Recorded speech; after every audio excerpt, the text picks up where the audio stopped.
जय माता दी। आज हम बात करेंगे गुप्त नवरात्रि के दौरान माता त्रिपुर भैरवी की साधना छठे दिन या वशिष्ठ तंत्रिका अनुष्ठान के समय की जाती है। माँ त्रिपुर भैरवी 10 महाविद्याओं में छठी महाविद्या मानी जाती हैं। इनका स्वरूप विनाशकारी है और सृजनात्मक दोनों ही हैं, जो परिवर्तन का प्रतीक है। माता त्रिपुर भैरवी का स्वरूप, इनका रंग उगते हुए सूर्य के समान है, लाल है। वे मुंडमाला धारण करती हैं और उनके 3 नेत्र हैं। मुद्रा, उनके 4 हाथ हैं, 2 हाथों में जयमाला और पुस्तक हैं, जबकि अन्य 2 हाथ वरद और अभय मुद्रा में हैं। वे काल या समय की शक्ति का प्रतिनिधित्व करते हैं। वे विनाश के माध्यम से नवसर्जन का मार्ग प्रशस्त करती हैं।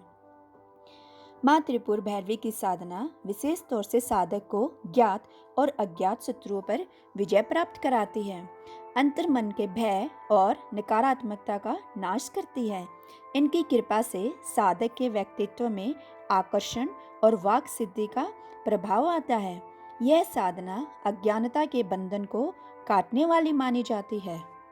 जब हम महाविद्या के 10 नामों का स्मरण करते हैं तो उसमें त्रिपुर सुंदरी और माँ त्रिपुर भैरवी में अंतर है। त्रिपुर सुंदरी मतलब बाला त्रिपुर सुंदरी, महा त्रिपुर सुंदरी है, लेकिन हम जिसका आज पाठ करने जा रहे हैं वह है त्रिपुर भैरवी। त्रिपुर भैरवी आप नाम से ही समझ गए होंगे कि भैरव जैसी उग्र तो होंगी ही वह, है ना। और भैरव के साथ जुड़ाव है। त्रिपुर क्यों है? क्योंकि इनकी साधना ब्रह्मा, विष्णु, महेश अथवा त्रिपुर तीनों देवताओं द्वारा की जाती है। तो इसका एक यह एक्सप्लेनेशन भी है कि वैसे भैरवी योगेश्वरी रूप उमा है और जगत का यह मूल कारण है। पूर्व पृष्ठों में वर्णित घटना के अनुसार, मतलब जब पहले की जो कथाएं थी राजा दक्ष की, आपने सुनी भी होगी, जब शिवजी ने माता सती को उनके यज्ञ में जाने से मना कर दिया था, माता जी को, कि आप यज्ञ में ना जाएं। दक्ष का यह पूरा विवरण हम पहले की कथाओं में सुनते हैं। अगर आप किसी ने नहीं भी सुना होगा तो उसकी कथा भी हम अवश्य जरूर बनाएंगे। जब 10 दिशाओं में महाविद्या दर्शन देती है और शिवजी उनसे उनका परिचय पूछते हैं, तो पार्वती जी कहती हैं, अहम तु भैरवी बै माम शंभो मातम अयम कुरु, अर्थात हे शिव, मैं स्वयं ही भैरवी रूप से आपको अभय दान देने वाली हूँ। अभय दान शिव जी को देने के लिए तो आप समझ रहे होंगे कि माँ अपने भक्तों के लिए अभय दान देने के लिए तो बिल्कुल प्रस्तुत रहती हैं। अतः कहा जा सकता है कि माँ पार्वती ही भैरवी रूपा है। श्री भैरवी का मुख्य उपयोग घोर कर्म में होता है। मैं घोर कर्म कह रही हूँ, अघोर नहीं कह रही। अघोर तो सहज है, घोर सहज नहीं होते हैं। तो इसके ध्यान का उल्लेख सप्तशती के 3 अध्याय में महिषासुर वध के प्रसंग में हुआ है। जब हम दुर्गा सप्तशती का पाठ करते हैं तो उसमें लगभग देवी के सारे स्वरूपों, दुर्गा के सारे स्वरूपों और शक्ति के लगभग जितने भी रूपों की व्याख्या या एक्सप्लेनेशन आती है, दुर्गा सप्तशती में आती है।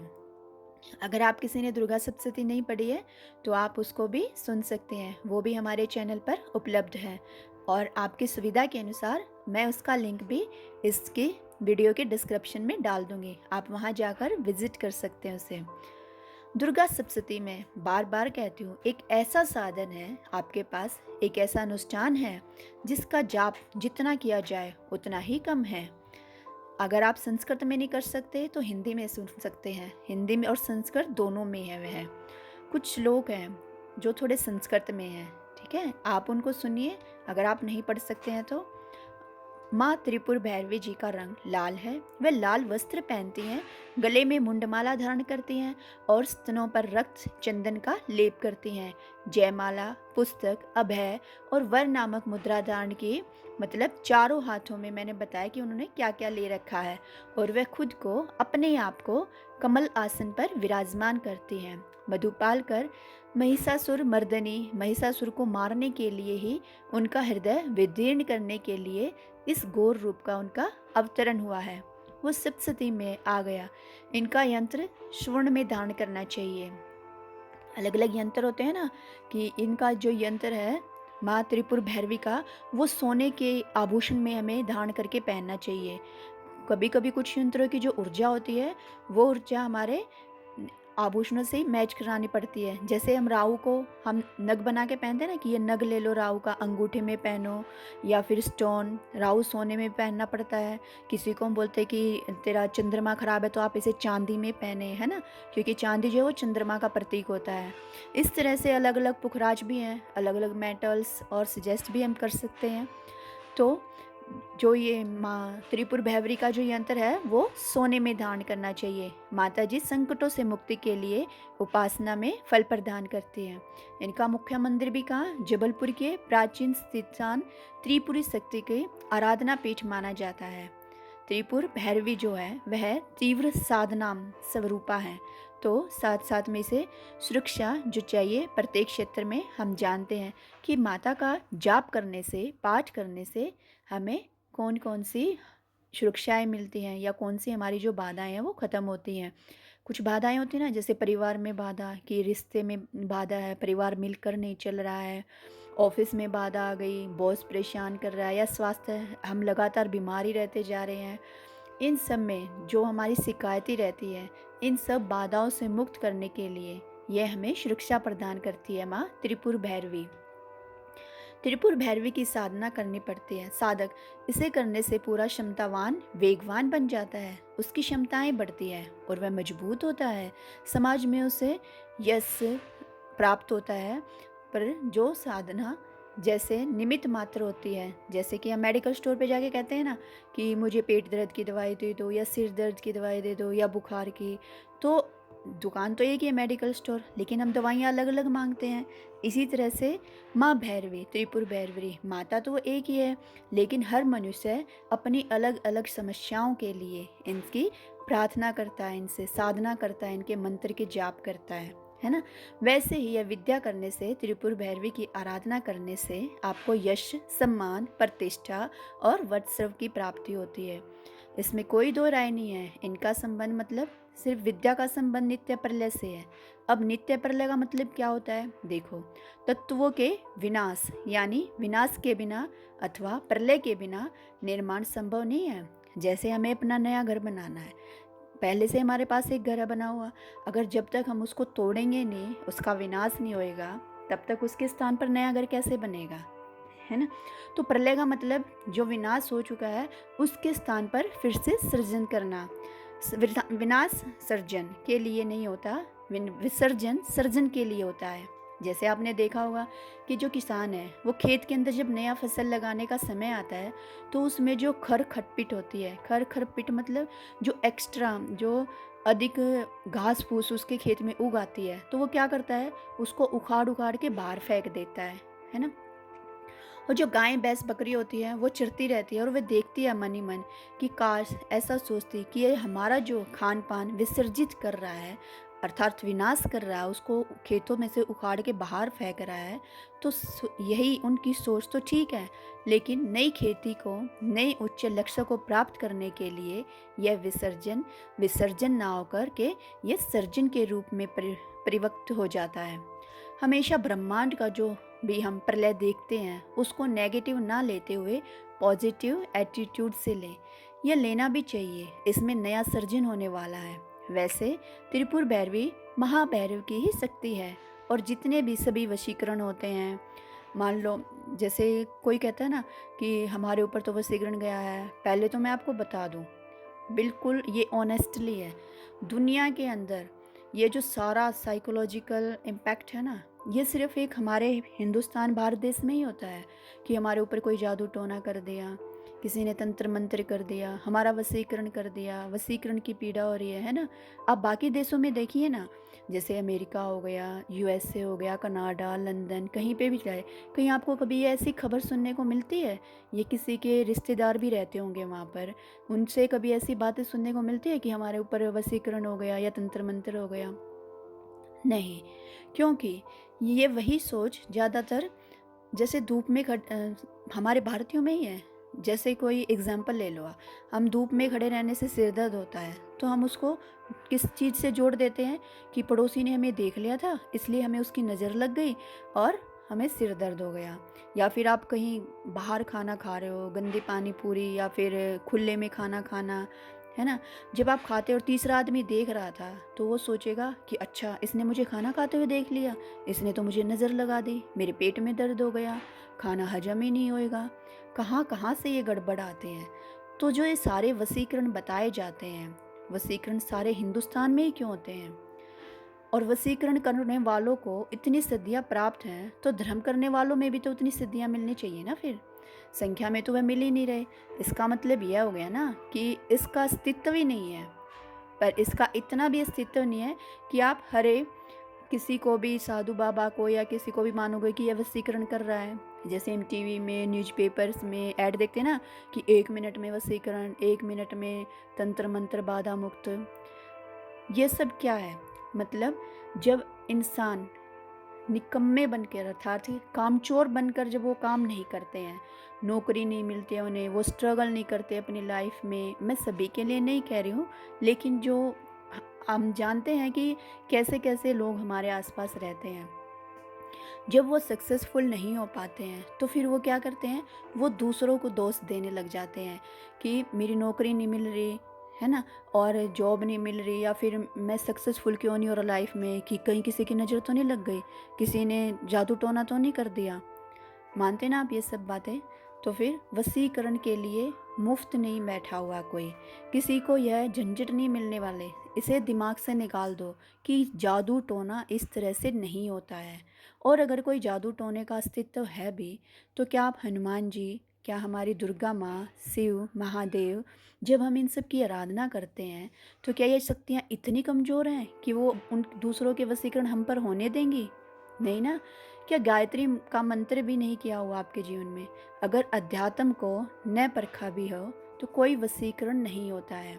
लेकिन मानव वशीकरण का मैं जैसे कहूँ अस्तित्व है, तो फिर उसका तोड़ क्या है? माँ त्रिपुर भैरवी सुंदर, त्रिपुर भैरवी का ये मंत्र, साधना, पाठ। अब ये मत पूछना कि त्रिपुर भैरवी के साधक कहाँ मिलेंगे।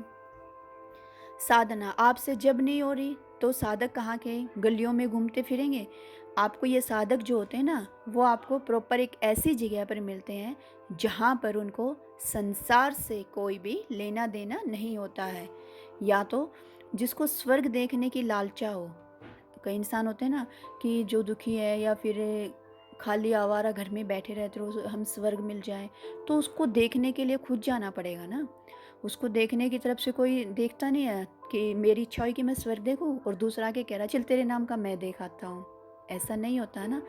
अध्यात्म जगत में भी उसकी साधना आपको स्वयं करनी पड़ेगी। अगर आपको माँ की कृपा चाहिए, तो वह इतनी भी डिफ़िकल्ट नहीं है। आप दुर्गा सप्तशती कर सकते हैं, हनुमान चालीसा कर सकते हैं, दुर्गा चालीसा कर सकते हैं। जो आपका स्वभाव में, जिसमें भी आपका देवी देवता में आपका मन लगे, आप उसकी पूजा कर सकते हैं। और ना बारंबार यात्रा तो आपको ये करनी ही पड़ेगी ना। अगर हमें कुछ चाहिए, अगर हमें अच्छी जॉब चाहिए, तो उसके लिए भी हमें स्ट्रगल करना पड़ता है। हमें माता रानी की कृपा चाहिए, हनुमान जी की चाहिए, तो उसके लिए भी हमें भक्ति तो करनी ही पड़ेगी ना। खैर जिस तरह भैरवी साधना की मैं बात कर रही हूँ, उस भैरवी साधना में भैरवी के अन्य नाम हैं त्रिपुर भैरवी, सिद्ध भैरवी या सिद्ध विद्या है, और मंगलदात्री भी है, जो कि मुझे आपको बताना चाहिए, आवश्यक लगा। वैसे मैंने बातें आपको बताई। अब 10 महाविद्याओं के, जैसे कि मैंने नाम बताया, जो आज की देवी भैरवी है, यह श्रीकुल में आती है। और श्रीकुल में देवियाँ कौन सी? और शेष, बगलामुखी, भैरवी, कमला माँ, धूमावती और मातंगी काली कुल में आती हैं। और काली कुल में काली, तारा, भुवनेश्वरी और छिन्नमस्ता, तो काली कुल की ये 4 हैं। ये भैरवी जो माता है वह श्रीकुल में आती है। अच्छा, भैरवी और शिव के नाम क्या होगा? भैरवी के शिव का नाम है दक्षिण मूर्ति। वैसे भैरव का भी नाम है। कहीं कहीं आप मंदिरों में जाते हो ना दर्शन करने, तो वहाँ महादेव की जो भैरव वाली मूर्ति होती है, उसके ऊपर भी लिखा होता है दक्षिण मूर्ति, अर्थात वो भैरवी माता के शिव हैं। और इसमें भैरवी माता की एक छोटा सा श्लोक है, 10 महाविद्याओं को आपने पूजा, मैं अगर आपको उसको सम्मिलित कर देती हूँ, तो वह भी प्रार्थना का बहुत अच्छा श्लोक बन जाता है। वह कौन सा श्लोक है? अभी मैं आपको सुनाती हूँ। महाविद्या श्री भुवनेश्वर भैरवी छिन्नमस्ता काच विद्या धूमावती तथा बगला सिद्ध विद्या च मातंगी कमलात्मका तादृश्य महाविद्या सिद्ध विद्या। प्रज्ञ 10 महाविद्याओं के रहस्य भी आप पढ़ चुके होंगे। अगर नहीं तो हम अपने आने वाली वीडियो में भी उनकी व्याख्या करेंगे। आप इसे आराम से सुन और समझ सकते हैं। भैरवी मंत्र, वैसे भैरवी मंत्र मैंने जैसे कहा कि गौर है उसको गुरु के माध्यम से ही लेना ठीक रहता है। कई पुस्तकों को मैंने पढ़ा है उसमें कि मेजॉरिटी में यह मंत्र गुप्त ही रखा गया था, क्योंकि यह गुरु परंपरा से आता है और इसका न्याय है दिंग बंद है, क्योंकि जिस गुरु परंपरा से आप यह मंत्र लेंगे उसमें कुछ बीज अक्षरों का थोड़ा बहुत इधर उधर फेरबदल हो सकता है, फिर भी उनमें मेन मुख्य जो बीज होते हैं वह है हसरे हस कलरी, हसर हो हसरे हस कलरी, हसर हो यह अहो और ओ दोनों में भी बीज मंत्र है। इसको समझना और न्यास में कैसे लेना है अर्थात जाप में कैसे लेना है, इसको गुरु परंपरा से ही ले सकेंगे। गैर से सब चीज़ें नहीं होंगी। वैसे जब आपका अनुष्ठान करते हैं या इनका जाप करते हैं तो इसका जप होम भी होता है। मान लो अगर कोई मंत्र, जैसे आप होम का जो मंत्र है वह दीक्षा प्राप्त है जपने मंत्रम तत्व लक्ष्यम जितेंद्रियम पुष्प बना सहस्त्र जो यादा ब्रह्म वृक्ष जय उपरोक्त मंत्र का 10 लाख जपा करने से पुरुक्षण प्रसरण पूरा होता है और डाक के फूलों से 12,000 का इस मंत्र का जाप करने से आपकी अच्छी मतलब कितनी भी बहुत ज़्यादा डीप जो सोच होती है मेरी ये इच्छा पूरी हो जाए वह भी आपकी पूरी हो जाती है। और हर देवी का एक कवच भी बताया गया है जो हमारी प्रोटेक्शन करता है। आप कोई भी मंत्र कर रहे हो, साधना करो तो उसका कवच बहुत ज़रूरी होता है। हर 10 महाविद्या में हो या दुर्गा में कवच बहुत ज़रूरी होता है। कवच विष्णु में भी आता है, कवच राम स्तुति में भी आता है, हनुमान चालीसा पढ़ते हैं उसमें भी आता है, सुंदरकांड हर भगवान की पूजा के साथ जुड़ा हुआ होता है। यह कवच का पाठ करने से आपको प्रोटेक्शन मिलती है। कभी कोई गलती वलती हो गई तो उसको आप थोड़ा बहुत प्रोटेक्ट करते हैं ये कवच में। भैरवी कवच में आपको पढ़ के सुना रही हूँ। उस कवच के विषय में अंतिम में लिखा हुआ है कि इस कवच के बिना जो कोई भैरवी मंत्र का जप करता है 100 करोड़ कल्प में भी उसको सिद्धि प्राप्त नहीं होती है। पिछले में भी ऐसी छिन्नमस्ता माता में था, उसमें भी कवच होता है। जो दुर्गा सप्तशती है दुर्गा कवच हमने उसमें पढ़ रखा, आप वो भी कवच सुन सकते हैं। और कवच की मात्र 7 मुख्य लाइनें तो मैं आपको वो बता देती हूँ। हुम भैरवी कवचैशा सदा शिवर्षा स्मृतम छंदम अनुष्टुप देवता च भैरवी भयनाशिनी धर्मार्थ काम मोक्ष चाके ऋषि सदा शिव है छंद अनुष्टुप। हे देवता भयनाशिनी भैरवी है और यह धर्मार्थ काम मोक्ष की प्राप्ति के लिए इसका विनियोग कहा गया है। विनियोग मतलब इसको सिस्टमेटिक जिसको कहते हैं ना कि कोड करना, जैसे सप्तश्लोकी दुर्गा होती है, इसका क्या मतलब होता है कि 7 जो सप्तश्लोकी दुर्गा जो होती है वो सिर्फ उसका पूरा अध्याय हम 7 श्लोकों में भी पढ़ सकते हैं, उसको बोलना कोडिंग करना। वैसे दुर्गा सप्तशती के 13 अध्याय होते हैं ना, तो सप्तश्लोकी मतलब 7 श्लोकों में उसको कोड किया हुआ है तो हम उसको कोडिंग बोलते हैं। मुख्य कवच की लाइनें हैं आश्रय में सर पातु भरवी भयनाशनी हसकलर नेत्र च हसर च ललाट कम कुमारी सर्वगोचय वाराही उत्तरे तथा पूर्वे च वैष्णवी देवी इंद्राणी मम दीक्षिणे निव दिक्षु सर्वत्र भैरवी सर्वदा वत इदम कवचम मावा यो जपे भैरवीम कल्पकोटि स्तेनाप सिद्धि तस्य न जायते। अर्थात हंस रहे मेरे मस्तक की, हसरी मेरे नेत्र की, हसर हो मेरे ललाट की और कुमारी मेरे त्रिदेवों की, तीनों चीज़ों की रक्षा करे। ये अपने अंगों को सुरक्षित किया, उस कवच से अपने को बचा लिया। वाराही उत्तर दिशा में, वैश्वनी पूर्व दिशा में और इंद्राणी दक्षिण दिशा में और भैरवी माँ दिशा दिशाओं में सर्वत्र सदा मेरी रक्षा करें। कभी कभी कोई कवच या पाठ या कोई जब हम करते हैं तो उसको डिस्टर्ब करने के लिए या विघ्न डालने के लिए और जो दूसरी शक्तियाँ होती है या देव उपदेवता जो होते हैं वो हमारे समक्ष प्रस्तुत हो जाते हैं। इसलिए कवच करना अति आवश्यक है और यह कवच भी गुरु मार्ग से ही आपको मिले तो ज़्यादा अच्छा है। ठीक है। और इसमें माँ भैरवी में की साधना विशेष रूप से निम्नलिखित उद्देश्यों के लिए भी की जाती है, जैसे शत्रु बाधा से मुक्ति, साधक को ज्ञात और अज्ञात शत्रुओं पर विजय प्राप्त कराता है। आह्वान करें, माता का लाल रंग के आसन पर बैठे और माता का ध्यान करें। शुद्ध घी का दीपक जलाएं, भोग लगाएं। माता को लाल फूल, विशेषकर गुड़हल का फूल मिल जाए तो और अच्छा है। और भोग में आप मीठा हलवा या फिर कोई फल भी अर्पित कर सकते हैं। रुद्राक्ष की माला से माता के सिद्ध मंत्र का जाप करें। इसमें आपको गुरु की दीक्षा लेने की भी आवश्यकता नहीं है। यह मंत्र है ओम ह्रीं भैरवी क्लौं ह्रीं स्वाहा। मैं इसको फिर से रिपीट करती हूँ। ओम ह्रीं भैरवी क्लौं ह्रीं स्वाहा। यह माता का एकाक्षरी मंत्र है। अगर आप इतना बड़ा मंत्र याद नहीं कर सकते या जाप नहीं कर सकते तो आप सिर्फ ह्रीं ह्रीं भी बोल सकते हैं। साधना के दौरान पूर्ण ब्रह्मचर्य का पालन करें और सात्विक आहार लें। जैसा कि यह गुप्त नवरात्रि है, अपनी साधना और मंत्र जाप को किसी के भी साथ आप साझा ना करें। महाविद्या साधना अत्यंत शक्तिशाली होती है, इसलिए संभव हो तो किसी योग्य गुरु के मार्गदर्शन में ही से शुरू करें। माता रानी की कृपा आप सब पर बनी रहे।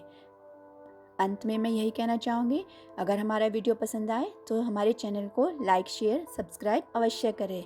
धन्यवाद। जय माता दी।